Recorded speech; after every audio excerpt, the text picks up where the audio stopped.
Merci, monsieur le directeur. Madame Mélanie Thomas.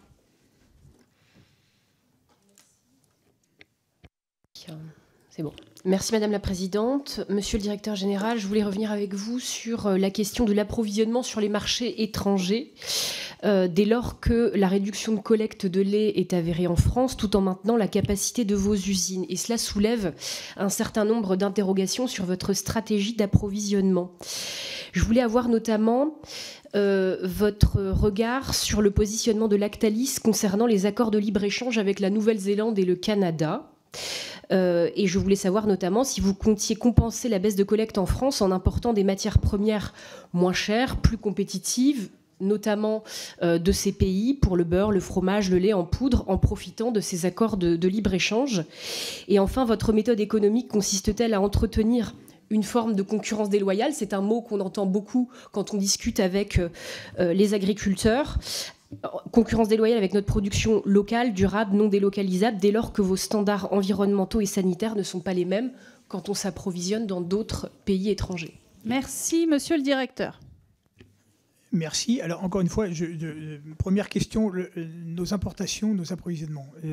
On a, encore une fois, suffisamment de lait en France pour traiter nos produits avec du lait français. Donc, on apporte, les produits qu'on apporte, ce sont par moments des produits intéressants pour le marché français, comme par exemple la mozzarella Galbani, qui est faite en Italie, qui est un produit italien. Les Français en sont friands, on l'importe. Ça, oui, bien sûr. On a aussi des produits comme la marque L'air d'Amer, une pâte pressée qui est faite en Hollande, qui plaît aux consommateurs français. On l'importe aussi. Donc quelques marques comme ça sont faites, mais sur le même principe qu'on exporte aussi nos fromages en Hollande, fromage français, en Hollande ou en Italie. Donc vous voyez, ça c'est uniquement, il n'y a pas d'approvisionnement de matières laitières fortes en France. Ensuite, sur les accords Lactalis, donc les accords commerciaux internationaux, nous sommes bien conscients, on l'évoquait, de notre position de filière exportatrice.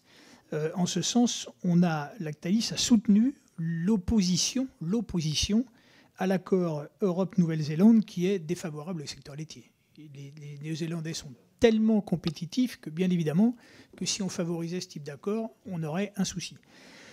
On a par contre soutenu l'accord avec le Canada.